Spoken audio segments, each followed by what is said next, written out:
Hello प्यारे दोस्तों, welcome back to the channel. I hope आप सब लोग एकदम अच्छे से होंगे। आज के वीडियो में मैं आप लोगों के साथ अपना मॉमी इवनिंग रूटीन शेयर करूंगी और दिखाऊंगी किस तरीके से मैं दोनों बच्चों की टेक केयर करने के साथ साथ उनकी पढ़ाई, एक्टिविटी क्लासेस और अपने काम मैनेज करती हूँ। आई होप जब आप ये वीडियो देखो तो आपको अच्छा लगे। तो चलिए स्टार्ट करते हैं इस वीडियो के साथ। अभी शाम के करीबन 5 बजे हैं और मैं यहाँ पे रेडी हो रही हूँ क्योंकि मुझे गोविंद को डांस क्लास में ड्रॉप करने जाना है। उसकी डांस क्लास 5:30 टू 6:30 होती है और मेरे दोनों ही बच्चे अब स्कूल से आने के बाद आफ्टरनून नैप करते हैं और नैप करने के बाद करीबन वो 4 बजे उठ जाते हैं। उठने के बाद दूध वगैरह देती हूँ, दोनों बच्चे टीवी देखते हैं और बस अब रेडी होके गोविंद जा रहा है अपनी डांस क्लास। और दोस्तों, ये जो आप गलियाँ देख रहे हो ना, यहाँ पे मेरा पूरा बचपन बीता है। मतलब ये मेरे घर के आसपास की सब गलियाँ हैं। गोविंद की डांस क्लास मेरे घर से बहुत ही पास है, मतलब हम वॉक करते करते ही पहुंच जाते हैं। और अभी उसके डांस मूव्स देख के आप गेस करिएगा वो किस गाने पे डांस सीख रहा है। चलो एक हिंट दे देती हूँ, एक बहुत ही लेटेस्ट सॉन्ग है, आप शायद पहचान भी पाएंगे। और वो काफ़ी अच्छा डांस करने लग गया है, मतलब सीख रहा है। जब से हम इंडिया आए थे मैंने उसको आते के साथ ही डलवा दिया था डांस क्लास में। एक्चुअली होता क्या है ना, बच्चे भी थोड़ा सा फिजिकल एक्टिविटी हो जाती है, घर से निकलना हो जाता है शाम के टाइम और कुछ एक एक्टिविटी ऐड ऑन हो जाती है उनके लिस्ट में। तो वो यहाँ पे डांस सीख रहा है और अब मैं केशु को लेके जाऊंगी क्योंकि मुझे आगे जाना है अपने कुछ काम के लिए। मुझे थ्रेडिंग बनवानी है और हाँ देखो, ये है मेरा सैलून। जब यूएस में रहते हैं ना यार, ये छोटे छोटे काम ना मतलब इतने ऐसे लगते हैं कि कैसे करवाएं, कहाँ से करवाएं, बट ये एक छोटा सा सैलून है। रादर ये सैलून भी नहीं है, आंटी का घर है जहाँ पे मैं पता नहीं कितने सालों से आ रही हूँ। आई गेस जब से मैंने थ्रेडिंग कराना शुरू किया है तब से मैं इन्हीं आंटी से थ्रेडिंग कराती हूँ। और जब भी मैं इंडिया आती हूँ इन्हीं के पास आती हूँ। किसी भी बड़े सैलून में नहीं जाती क्योंकि मुझे आंटी का काम इतना ज़्यादा अच्छा लगता है। उसके बाद मुझे टेलर भैया के पास जाना था क्योंकि मैंने अपना एक कुर्ता दिया था फिटिंग के लिए। खैर ये कुर्ता था तो मेरे साइज़ का ही, बट अब मुझे लूज़ हो गया था तो इसको मैंने वापस से फिट करवाया है। तो बस अब ये लेके मैं वापस घर जाऊंगी। मैंने ना अपना एक कुर्ता फिटिंग कराने के लिए दिया था। एक्चुअली साइज तो मेरा ही था बट अब थोड़ा सा मुझे ना ये लूज हो गया था और फिर ना ढीला ढाला सूट अच्छा नहीं लग रहा था पहनने के बाद। ये बहुत ही प्यारा सा ऑर्गेन्जा का सूट है, इसको मैं स्टाइल करके दिखाऊंगी। बहुत सुंदर सूट है ये, तो इसको मैं फिट करवा के लेकर आई हूँ। अभी इसको रखते हैं। वैसे तो यार यहाँ रह के इंडियन फेस्टिवल्स एंजॉय करना, भीड़ भाड़ देखना, लाइट्स देखना एकदम अच्छी वाली फीलिंग है। क्योंकि जब हम शिकागो में रहते हैं तो एक्चुअली में इंडियन फेस्टिवल्स की फील लेने के लिए पटेल स्टोर जाते हैं, थोड़ी डेकोरेशन देखते हैं, दिए वगैरह दिखने लगते हैं तो लगता है हाँ अब दिवाली आ गई।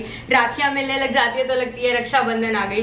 बट हाँ, एक बहुत डिफरेंट फीलिंग है यहाँ पे। ऑलरेडी मार्केट्स में ना लाइट्स लग गई हैं तो एकदम ऐसा लग रहा है कि बस अब फेस्टिवल स्टार्ट होने वाले हैं। आप में से कुछ लोग केशु की एज पूछते हैं, तो केशु 2.5 साल का है और इंडिया आने के बाद ही मैंने उसको प्ले ग्रुप स्कूल में डलवाया है जहाँ पे वो सिंपल सिंपल चीज़ें सीखता है। Fine motor skills, colouring activities, standing sleeping line जैसी छोटे छोटे टास्क उसको घर पे करने के लिए मिलते हैं। और पता है, बच्चे जब स्कूल जाते हैं ना तो सोशलाइज करना, पीयर लर्निंग बहुत अच्छी होती है बच्चों की। अभी मैं आपको दिखाऊंगी वो कितनी सारी हिंदी और इंग्लिश की राइम्स सीख गया है। एक हिंदी की राइम उसने कैमरा में रिकॉर्ड करवाई, आप भी सुनो। नन्ना मुन्ना रानिया, देखे थी बड़े बड़े मेले, धन्यवाद। अरे वाह मेरा नन्ना मुन्ना राही, गुड जॉब केशु। क्लैपिंग करो अपने लिए, क्लैप करो। ये गोविंद अपनी डांस क्लास से करीबन 6:45 आता है और सेम टाइम पे ही ना भाभी के भी दोनों बच्चे अपनी ट्यूशन क्लास से आ जाते हैं। और उसके बाद तो मैं आपको क्या बताऊं, घर में कितनी धमा चौकड़ी होती है। चारों बच्चे मिलके खूब सारे गेम्स खेलते हैं, खूब शोर शराबा होता है, टीम्स बन जाती हैं। दोनों बड़े बच्चे साथ में खेलते हैं और दोनों छोटे बच्चे साथ में खेलते हैं। कभी कलरिंग करते हैं, कोई चेस खेलता है, कोई लूडो खेलता है। और इसी टाइम पे गोविंद अपने डैडी से भी फ़ोन पे बात करता है। और यहाँ पे भी ना डिनर का काम बहुत ही जल्दी हो जाता है, जैसे मेरे शिकागो के घर में हम लोग किया करते थे। सभी लोग 7:30 तक डिनर कर लेते हैं। भैया भाभी ऑफिस से आते हैं 7 बजे तक और साथ ही साथ डिनर का काम शुरू हो जाता है। आज डिनर में बना है तुरई की सब्जी, आलू की सब्जी, तो मैंने फटाफट खाना परोस दिया, तब तक भाभी सारी किचन वगैरह वाइंड अप करेंगी। और पहले हम बच्चों को खाना खिला देते हैं और साथ ही साथ फिर हम सब बैठ के साथ में मिलके डिनर कर लेते हैं। और मम्मी तब तक गई थी सब्जी मंडी सब्जियां लेने, तो यहाँ पे मम्मी दिखा रही थी ये छोटे वाले टिंडे मम्मी लेकर आई हैं। एक्चुअली ना मुझे टिंडे की सब्जी खाना बहुत पसंद है और यूएस में ये छोटे वाले टिंडे नहीं मिलते। खैर वैसे भी माँ के हाथ का खाना बहुत ही अलग और बहुत ही टेस्ट वाला होता है। तो बस डिनर वगैरह का सारा काम हम लोगों का किचन वाइंड अप करना 8 बजे तक हो जाता है, और उसके बाद हम बच्चों को लेके बैठते हैं उनका स्कूल का होमवर्क कराने के लिए। तो भाभी अपने बेटे को होमवर्क कराती है और मैं गोविंद को होमवर्क कराती हूँ। एंड ट्रस्ट मी, दोनों बच्चों को साथ में बैठना लेके बहुत ही टफ है, क्योंकि ना केशु बहुत नॉटी हो गया है, तो उसको कभी कलर्स दे देती हूँ, कभी कोई टॉय दे देती हूँ, अदरवाइज ना वो गोविंद को तंग करता रहता है। और उसके स्कूल से भी ना थोड़ा बहुत होमवर्क आता है। गोविंद के स्कूल का पोर्टल है जिसमें सारे सर्कुलर, सारा उसका अटेंडेंस, फीस और होमवर्क्स का रिकॉर्ड रहता है। तो जो भी होमवर्क होता है पोर्टल पे आता है, बेस्ड ऑन दैट मैं उसको कराती हूँ। आज उसको हिंदी और इंग्लिश का होमवर्क मिला था, तो वही थोड़ा सा काम होता है, अगर आधा घंटा भी लेके बैठ जाओ तो सारा होमवर्क कंप्लीट हो जाता है। और अब तो वैसे भी बच्चों को थोड़ा सा स्ट्रेस फ्री रखने के लिए यहाँ पे भी पढ़ाई बहुत ही सिंप्लीफाई कर दी है। पूरे सेशन को 4 सेशंस में डिवाइड कर दिया है। तो उसका अभी UT2 खत्म हुआ था, जिसका रिजल्ट भी आ चुका है, और अब UT3 होंगे I think in the month of December.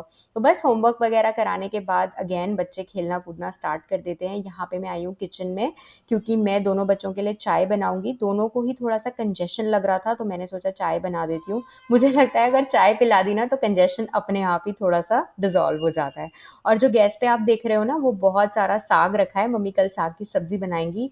कभी फिर आप लोगों के साथ रेसिपी शेयर करूंगी। और ये मेरे कल ब्रेकफास्ट की तैयारी हो गई। मैंने मूंग और थोड़ा सा चावल उसके अंदर डाल के सोक करके रख दिया। मूंग डाल के मैं चीले बनाऊंगी बच्चों के टिफ़िन के लिए।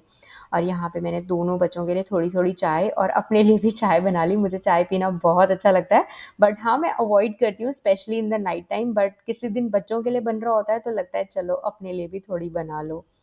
और यहाँ पे पापा भी आ जाते हैं, तो फिर चारों बच्चे पापा के साथ इतना ज़्यादा खेलते हैं ना, क्योंकि पापा भी उनके साथ एकदम बच्चा बन के खेलते हैं, तो बच्चों की पूरी मस्ती चलती रहती है। और मतलब ये मस्ती चलती ही रहती है जब तक बच्चे फिर सोते नहीं हैं 9:30-10 बजे तक, क्योंकि यहाँ पे ये लोग आफ्टरनून नैप करते हैं ना, तो बहुत जल्दी इनको नींद नहीं आती, तो सोने का टाइम थोड़ा सा डिले हो गया है, 10 बजे तक ही सोते हैं बच्चे। और दोस्तों, अगर आपको मेरे इस टाइप के रूटीन वीडियोस पसंद आते हैं तो प्लीज़ आप मेरे चैनल को ज़रूर सब्सक्राइब कर लीजिएगा। मैं कोशिश करती हूँ चैनल पे शॉर्ट वीडियोस के थ्रू, लॉन्ग फॉर्म कंटेंट के थ्रू आप लोगों के साथ डेली बेसिस पे कुछ ना कुछ शेयर करूँ।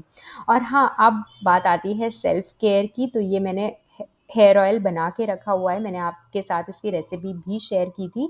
अगर आप लोगों ने ट्राई किया है तो मुझे कमेंट सेक्शन में ज़रूर बताइएगा आप लोगों को कैसा लगा। बस मैं अपने बालों में अच्छे से हेयर ऑयलिंग करके सोऊंगी, क्योंकि कल मुझे अपना हेयर वॉश करना है। तो मैं वीक में एटलीस्ट 3 बार तो हेयर ऑयलिंग करती ही हूँ विदाउट फेल। और अगर मुझे एक आध बार एक्स्ट्रा बार बाल धोने हैं तो मैं ट्राई करती हूँ कि ऑयलिंग करके ही बाल धोऊं।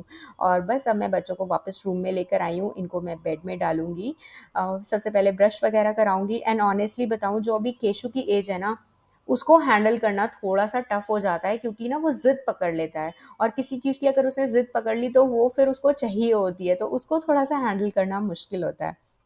खैर, जहाँ चाह होती है वहाँ राह होती है, तो बच्चों को तो हैंडल कर ही लेती हूँ मैं। और हाँ, आप लोग मेरा night time skin care routine बहुत बार पूछते हैं, तो ऑनेस्टली बताऊँ, मेरा बहुत ही simplistic and minimalistic night time skin care routine है।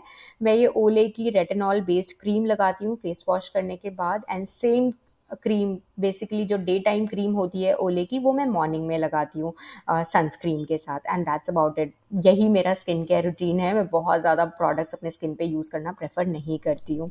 और यहाँ पे मैं बच्चों को भी फ्रेश करके अब बेड पे ले आई हूँ, और मैं दोनों बच्चों के लिए ना एक स्टोरी पढ़ रही हूँ। एक्चुअली ना, इसमें इस वाली बुक में शॉर्ट शॉर्ट स्टोरीज हैं बहुत सक्सेसफुल बिजनेसेस की, जैसे डाबर, पार्ले जी, कैसे ये बिजनेस ग्रो हुए। तो मैं बेसिकली गोविंद को पढ़ के सुना रही थी पार्ले जी कैसे ग्रो हुआ। इस बुक का नाम है the mint business, 50 inspiring stories from India biz. बहुत अच्छी बुक है। अगर आपका बच्चा गोविंद के एज ग्रुप का है ना, तो डेफिनेटली आप ये बुक लेकर आना। और छोटे छोटे बिजनेसेस कैसे ग्रो करते हैं बच्चे, इससे पढ़ के इंस्पायर हो सकते हैं, सीख सकते हैं। मुझे एक्चुअली ये बुक खुद के लिए बहुत अच्छी लगी, तो मैंने इसमें से बहुत सारी स्टोरीज पढ़ी। तो मैंने सोचा आज मैं गोविंद को पार्ले जी की स्टोरी सुनाती हूँ, बिकॉज पार्ले जी तो सारे ही बच्चे खाते हैं। तो दोस्तों, ये थी मेरी आज की वीडियो। आई होप आपको पसंद आई होगी, कुछ टेक अवे होगा आपके लिए इस वीडियो में। आपको कैसी लगी प्लीज़ मुझे कमेंट सेक्शन में ज़रूर बताना। और दोस्तों, रिसेंटली ना मैंने ये कहीं पढ़ा था, आपके जितने बड़े सपने होंगे ना, उतनी ही ज़्यादा तकलीफ़ आपको होगी उन्हें अचीव करने में। बट जितनी तकलीफ़ आपको होगी ना, उतनी ही बड़ी कामयाबी आपको मिलेगी। तो ये लाइंस आप हमेशा याद रखना, हार्ड वर्क से बिल्कुल मत डरना, तकलीफ़ों से बिल्कुल मत डरना, because God is there for you to give you something very, very good. So trust on him and move ahead in your life. Thank you so much for watching this video. Take care. Bye.